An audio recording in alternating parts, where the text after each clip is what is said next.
Kinerja dari industri jasa keuangan hingga semester 1 2024. Lalu di sisa 2024 ini bagaimana proyeksi kondisi sektor jasa keuangan hingga akhir tahun? Saya mau sampaikan terkait kredit bermasalah ya. Kalau kita lihat kredit bermasalah, tadi kan saya bicara tentang pertumbuhan ya. Kalau kita lihat terkait kredit bermasalah itu situasinya relatif baik ya. Kalau kita bicara misalnya gross NPL ya, non performing loan sebelum COVID jadi 2019 itu 2,5%. Sekarang per Juni itu 2,26%. Jadi in terms of kredit bermasalah kita relatif baik. Nah, kalau kita bicara kategori namanya loan at risk. Loan at risk itu adalah non-performing loan ditambah dengan kategori special mentions, begitu ditambah dengan credit pass-through. Itu kalau Desember 2019 itu 9,9%. Pada waktu masa COVID itu sempat naik ke 28%. Ya. Karena kan banyak yang situasi kan jelek sekali. Tapi sekarang itu sudah turun ke 10,51%. Jadi sebelum COVID 9,9, sekarang 10,51 untuk loan at risk, itu menunjukkan bahwa situasinya sudah back to normal. Kalau kita bicara likuiditas juga ada salah satu ukurannya, misalnya kami sebut sebagai liquid asset to deposit ratio ya, liquid asset to deposit ratio. Sebelum COVID itu 2019 itu 2,8%. Angka minimumnya itu adalah 10% ya. Jadi sebelum COVID 20,8%. Sekarang itu 25,4%. Jadi sebenarnya situasi liquidity pun itu masih cukup baik, bahkan sebenarnya lebih baik daripada sebelum COVID gitu. Terus kalau terkait return on asset ya, perbankan Indonesia itu termasuk perbankan yang profitability-nya tertinggi di dunia saya rasa ya. Jadi return on asset perbankan Indonesia itu Desember 2019 itu 2,3%. Sekarang itu 2,6% ya. Sedangkan untuk commercial bank mendapatkan return on asset di atas 1,5% itu bukan suatu yang mudah gitu ya. Jadi memang makanya tidak heran kalau masih banyak yang orang dari luar ingin masuk ke Indonesia untuk beli bank di Indonesia. Saya mau sedikit lanjutin tentang sektor asuransi ya. Sektor asuransi ini menarik ya, karena setelah COVID itu produk yang naik daun itu adalah produk kesehatan ya. Kalau produk PID atau unit link itu memang masih struggling mereka. Unit link kan waktu itu kena masalah ya, dan masih tumbuh negatif ininya. Premi terhadap unit link itu masih tumbuh negatif 17% di bulan Juni.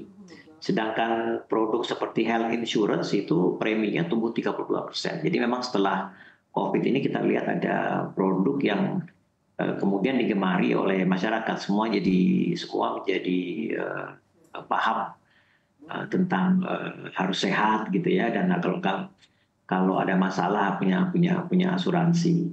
Nah, hal yang lain adalah saya mau tunjukkan adalah terkait dengan pasar modal. Kalau pasar modal, memang situasinya ini cukup menantang ya, saya bilang ya, cukup menantang karena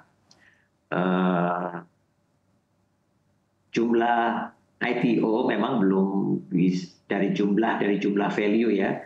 Kalau Desember tahun lalu itu kan 295 triliun. Sekarang itu kita baru mencapai value IPO, right issue tambah corporate bonds itu baru sekitar 129 triliun. Nah, ini memang kita harus ya mencari cara bagaimana supaya pasar modal Indonesia kembali menjadi tujuan bagi investor, baik itu investor dalam negeri maupun investor luar negeri ya. Dan memang produk pasar modal juga kalau kita bicara dari sisi yield segala macam kan memang ada ada produk SBN, ada produk SRBI yang memang kemudian orang membandingkan dengan return dari pas modal gitu. Tapi mungkin yang lebih penting lagi adalah bagaimana kita bisa menarik dana asing mau masuk kembali secara banyak gitu ya untuk ke Indonesia. Dan memang kalau saya bicara dengan beberapa fund managers, mereka bilang bahwa di Indonesia ini mereka mencari saham yang ukurannya cukup besar, market cap-nya cukup besar, di mana mereka bisa masuk dan bisa keluar dengan mudah. Artinya memang trading value-nya harus tersedia. Trading value-nya tersedia, kemudian free floats-nya harus tersedia. Nah memang kalau free floats itu 7,5%, bahkan ada yang di bawah 7,5%, masih ada yang free float 3%, 5%, maka walaupun company-nya bagus, susah untuk fund manager asing mau bisa masuk karena mereka susah masuk dan gitu nanti ada mereka mau jual juga mereka sulit. Jadi memang ini yang harus saya rasa saya sepakat bahwa kita harus dorong ini terkait peraturan 7,5% untuk free float ini, dan kita sebenarnya harus menuju kepada negara-negara lain ya. Negara-negara lain itu free float itu sudah di atas 15%, bahkan 20% gitu. Baik, Pak Mirza, kita tahu di awal 2025 ini OJK akan mendapat tambahan tugas-tugas baru begitu, dari mulai pengawasan perdagangan kripto, lalu pembiayaan bulian dan juga koperasi open loop. Lalu seperti apa persiapan yang dilakukan OJK saat ini?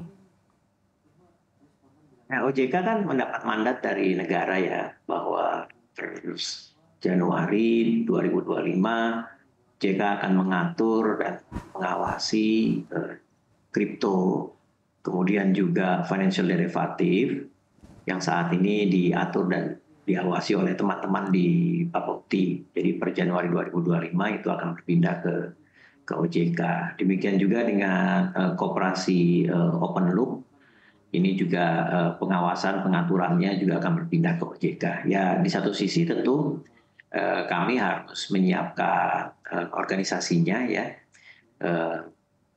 Organisasinya harus disiapkan, komisionernya tentu sudah ada,